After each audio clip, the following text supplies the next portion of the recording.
morning, but... No. Well, we went out a little earlier to shoot. Oh, it's actually, we got a little bit of precipitation. Yeah. So what time did you go out to shoot?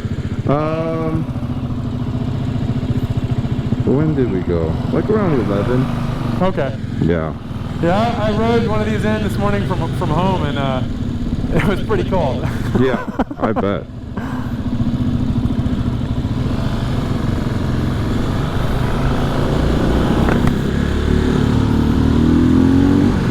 Oh, this one rides a little different than even the green one. Oh yeah? Because the green one's more, Grant was saying the rake is shorter.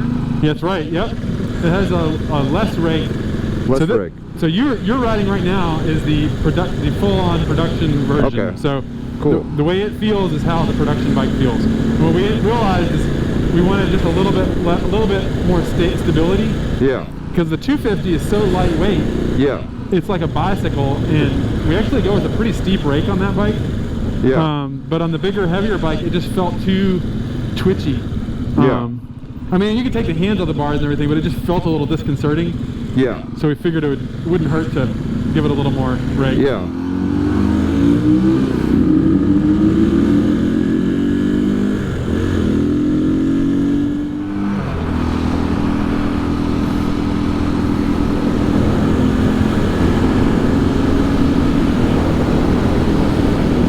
Well, it's really cool that you can take these out. It's been 6 years since you last visited. Yeah, because you guys didn't have anything really aside from production bikes, right? I think we had maybe a first or prototypes. It was a prototype. Prototypes, yeah.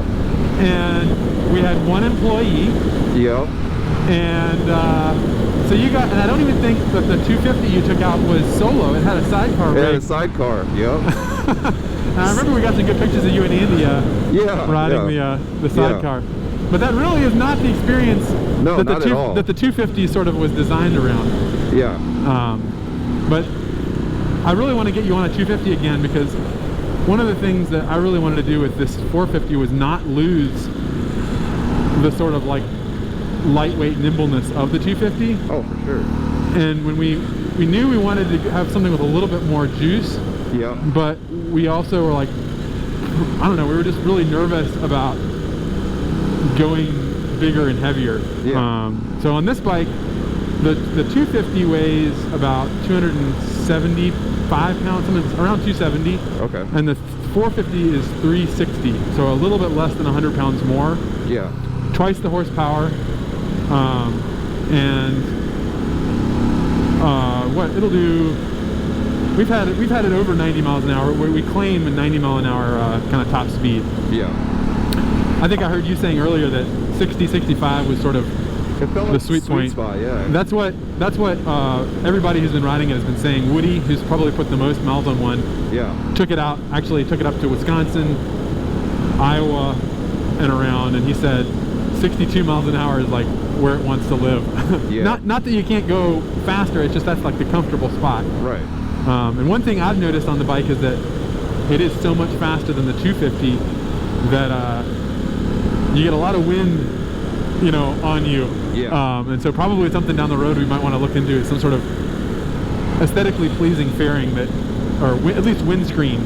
I gotta show you this one that I found and bought actually in Japan. Oh, really? And it's a canvas screen, and so it's got a really cool vibe to it. And you can get them in different colors. So is the whole thing canvas, or how does it work?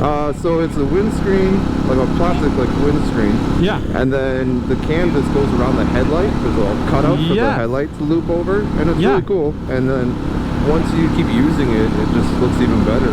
Yeah. Well, it's really interesting you say that, because World War II era Harley Davidson, right? Harley Davidson had that, and what I've been thinking is something similar, whether we go with waxed canvas or leather. Right. Might actually be kind of cool to do a leather surround for the headlight that matched your saddlebags. Yeah. But these saddlebags are gonna look good too when they break in. Mm-hmm. That's exactly kind of the direction we were thinking, is something that I don't know, every windscreen I see on at least aftermarket ones is kind of like pretty heinous looking. Yeah, totally. So then what would you say inspired these motorcycles? Like the styling? the styling of just the Halcyon in general? Yeah. Well, when we got started, we were really inspired by mopeds. So the little lightweight, dorky 70s fuel crisis bikes. But when we started doing aftermarket parts for them, and then right when we started doing that, we started noticing like the 50s and 60s Grand Prize, like essentially like MotoGP had 50cc classes back in the all the way up into the early 80s. Okay. And those bikes really were what captivated Devin and I when we founded the company. And the first bike that was hanging up in the front room, I don't know if you saw it, the little tiny, the Paragon, was like our attempt to basically do our own version of that. And then like we kept going back a decade looking at bikes like, oh, this is cool. And so then I started looking even further back, and I started looking at do you remember Ian Barry and Falcon motorcycles? Not familiar, no. Yeah, he was an early, like, he was doing like this new version of custom bikes that wasn't Harleys and choppers and stuff. And so he took I think it was I can't remember if it was a Vincent or a Triumph, an old English bike. And he did this like super cool custom referencing the original look, and that just like did it for me. It was the first Falcon motorcycle, and so I do remember that bike. Yeah, they're beautiful. Beautiful. I think he was sort of like the predecessor to like a Max Hazan or something. That level of craftsmanship. Sure.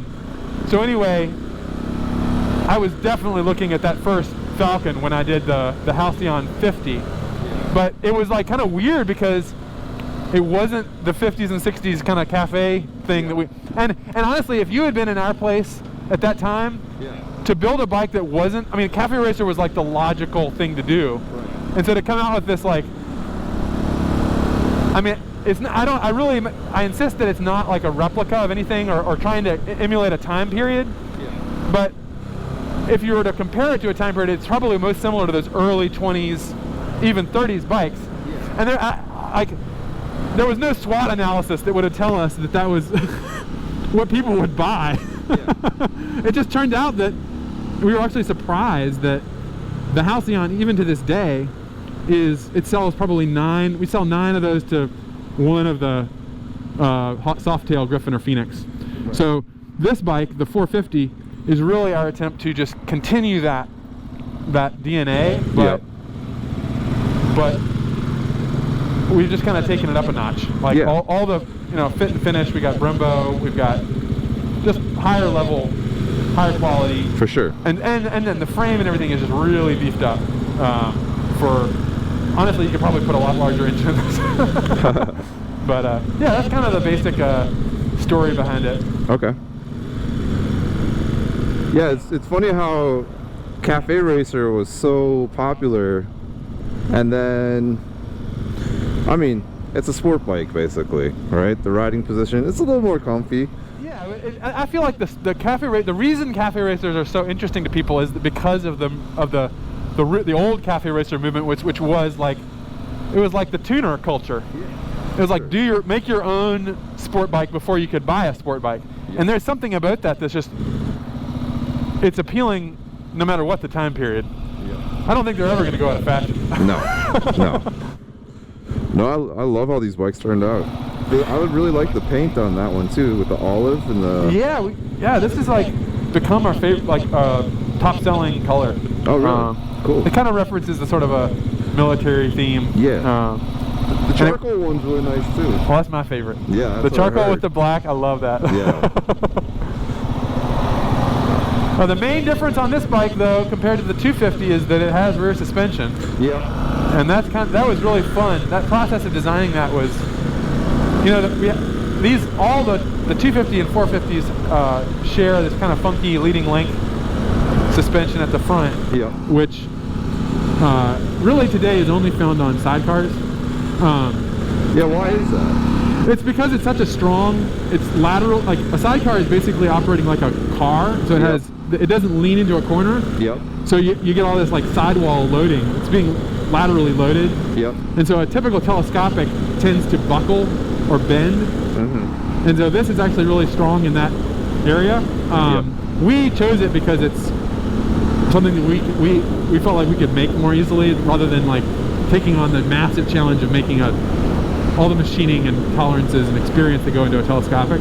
Yeah. But at the back, we were able to do what I call a cantilever suspension. Okay. And that the original design for a cantilever was by Phil Vincent of Vincent Motorcycles fame. He patented that in 1928.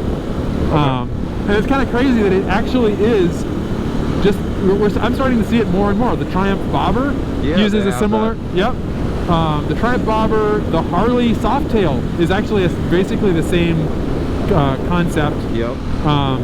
Now, nobody does it with a paired shock like we do, which I really was just so fast. I just love the Vincents that I wanted to do the two. Yeah. Originally, the reason they did two is that one of them was a spring and the other was a shock. They didn't have coilovers.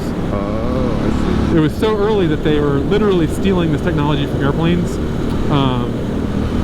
There was no such thing.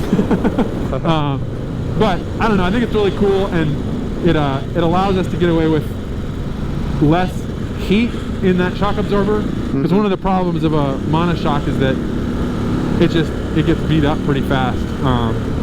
Because it's one shock doing the work of what used to be two. Yeah. So we feel like it's a nice redundant system. It looks good too. And it looks good. Yeah, you can kind of celebrate it. You don't have to hide it. Yeah. So that's been fun. It's fully adjustable for preload. Not damping or anything, but yeah, it's pretty fun. It's fun to see a Halcyon that you don't have to stand up over a train track or something. Yeah. No, I'm really impressed. It's such a light bike. It really is. It really is. Yeah, I was just out in Denver last weekend and doing test rides with folks from at an architecture conference. Yep. And they were even used to riding dual sports, but they were just like, this thing is so light, it's like a bicycle. And I'm like, well, and he was riding the 450. I was like, you haven't even ridden the 250 yet. Yeah, that is like the first thing. I'll never forget, we had this one Harley rider do a test ride, and he actually was like freaked out by the Griffin. That was and he thought it was something wrong with it. We're gonna turn right here. Okay. He thought there was something wrong with it. And I was like, okay, I'll trade off with you. And then I read it, I'm like, nope, it's just that's just what it is. Yeah. Yeah. All right, we're gonna turn here. Okay. I have a Vipflin 401. Oh, you do? No kidding. And that thing is very light. Uh-huh. But because of the riding position, it's almost like you're over the handlebars. You don't really see much of the motorcycle if you're looking straight ahead. Yeah, I bet. But it's so light, and you can just whip it around anywhere. Yeah. This thing is so comfortable. When they first showed the concept renderings of that, or the first one, I was just like, that is such a cool looking bike. Yeah. Such a cool looking bike. And now they have the 701, which is probably a little bigger. Yep. I tried sitting on one, and it's like I'm just too big for it. That's why I ride a KLR. Yeah. I mean, the Vipflin 401, I almost feel too big for it. Yeah. Yeah. And it took some time getting used to it. Now, is the Vipflin, is that essentially a KTM? Yeah. Okay. Yep. The Duke 390. It's the 390. I got you. Yeah. Yep.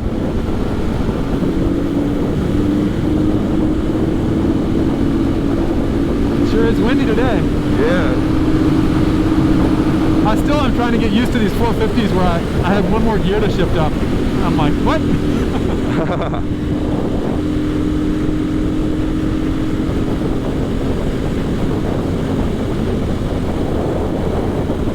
Alright, we're going to take a left at the curve up ahead here. Okay.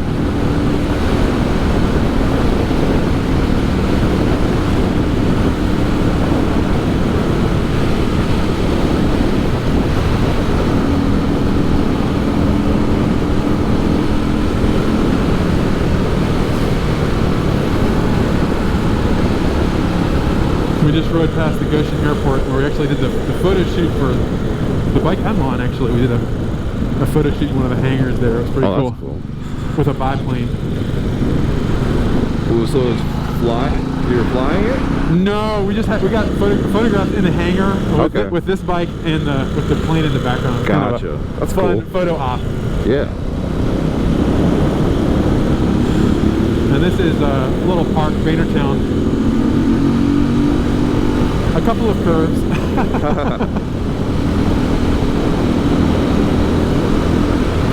Elkhart River.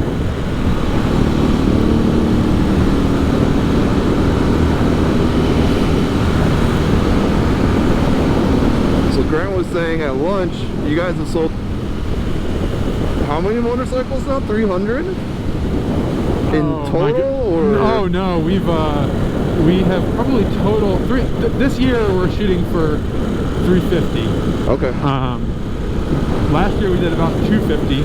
Oh, and we're gonna take a right here. And probably overall of the 250, you know, I'm actually not sure. I think we're probably around 1,000. In total. In total, yeah. Cool. That's impressive. It is. It is. We've beat a lot of motorcycle companies at this point. Yeah. Not only in units sold, but in years of existence. Yeah. It's a hard industry to succeed in.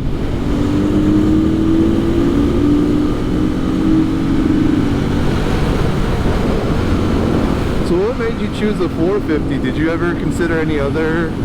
Yeah, we looked at a lot of different things. The 450, man, I just didn't want to go too big. I really wanted to keep the lightweight quality. Yeah. We looked at doing like a 600, but we also wanted to make the power manageable, and we really, the specs we honed in on were weight. I didn't want to exceed 100 pounds more than the 250. Yeah. I wanted essentially an air-cooled engine, like just for the simplicity and aesthetics. This is actually air and oil cooled, but the radiator isn't too obtrusive. And the 450, I don't know, it just kind of fit the bill in terms of the size, what we're familiar with. We didn't want to jump up to a 60 horsepower thing right away. And I think we really wanted to kind of we kind of carved a niche out for ourselves in this lightweight, approachable, just kind of fun everyday rider bike.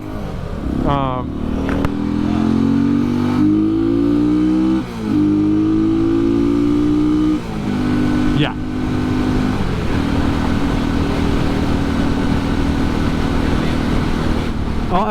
That's a lot of our owners. They have a I think, I don't know what the actual figures are, but many of our owners have at least one other motorcycle or two other bikes that they use for maybe like big, you know, longer cruises or, you know, highway riding, but they have their 250 on the side. So motorcycles, you want to have part of bikes is looking cool, you know, looking fast, looking neat, and these definitely look good, and they show up. If you park it anywhere, you're gonna get more attention than the $50,000 custom Harley or whatever. Hands down. Yeah, I don't know, it's pretty neat. So it's kind of interesting for us. We're really trying to say, with the 450 especially, that I'm actually writing a little article about it now, about like what it means, what a feature list is, and how our feature list is more about the experience of riding a bike and not about the, like, whether it has a cruise control or 100 horsepower that you'll never actually fully use, all these things. It's just about having fun and doing all the things that a motorcycle does, which includes looking good and being able to actually, I don't know, for me it's like ringing out, being able to use the full capability of the bike. Actually I think it's probably true, wouldn't you agree, like most motorcycles, modern bikes, the average rider is never going to actually use the full capacity of the bike. Like, and I mean, I'm not saying everybody, I want people to be pushing the limit, but you don't have to push the limit, you know, to really wind it out. And exactly. Yep. So we're really working on trying to kind of like put that in terms that folks will understand, and understand the kind of the proposition we're making is not the same as other things. Yep. Yep. And like I always joke that like from model year to model year, our bikes don't really change a whole lot. We're just honing it. So we're not like in a competition on a yearly basis to like beat out the competitions, whatever. I don't know, it's a little different. Yeah, I mean, you always have competition, but in our case, I think, yeah, it is. We're pretty unique. There's probably folks that are looking at Royal Enfields are probably somewhat similar. Maybe like a Bullet, or maybe I know that probably the Interceptor is probably pretty. I think we probably lost some sales to Interceptors, and we've probably stolen some Interceptor sales. But and then what was the other one I was going to say? Probably some Urals. Although that is just a weird, different thing.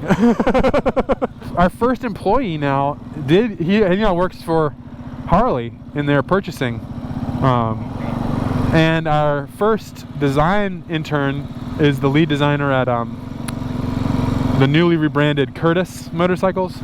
I think what Jordan was saying is that they really wanted to create a bike that redefined, like, their contention is that motorcycles look the way they do because they're internal combustion, and they want to like do something different. So it's basically like, what is it? Is it two-wheel drive, or is it two motors on one of them? I can't remember. It's crazy. They're wacky.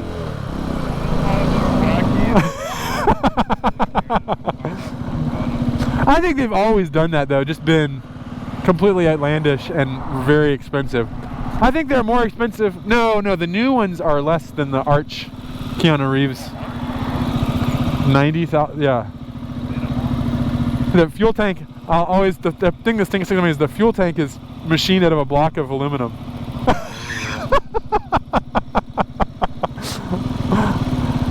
It's so funny. They're made out of aluminum, but it's hand formed, all welded up, just like the old tanks, which is nice because you don't have, for one, it saves a whole lot of weight, and two, it doesn't corrode like a steel tank will. And we can do this relief, which is that is literally the aluminum of the tank just polished. It's kind of cool. It's pretty cool. Yeah. So have you noticed the leading link at all? Anything funky, like the fact that it doesn't dive when you put the brake on? It's kind of an... Yeah.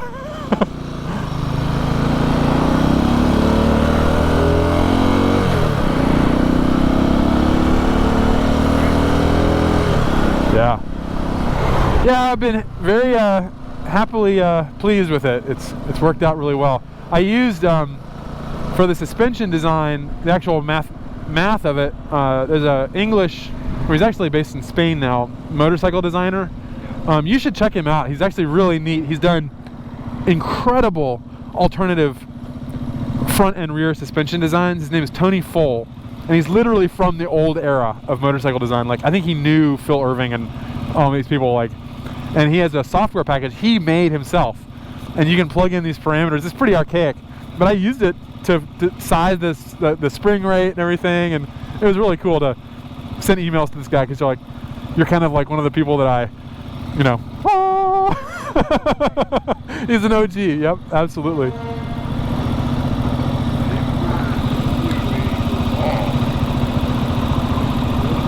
Yeah, I think I fit this one. I just make it work on the 250. But I am pretty tall. This one I feel real comfortable. The thing about the 250 though is I'm not uncomfortable on it. It's actually sized. Oddly, yeah, I sized it for myself. But yeah, it is a smaller bike. But we increased the wheelbase on this by at least 3 inches. I can't actually remember the number. But we increased it, and then during the design process we decided we wanted to make it a little longer. So we went an extra inch. Africa Twin.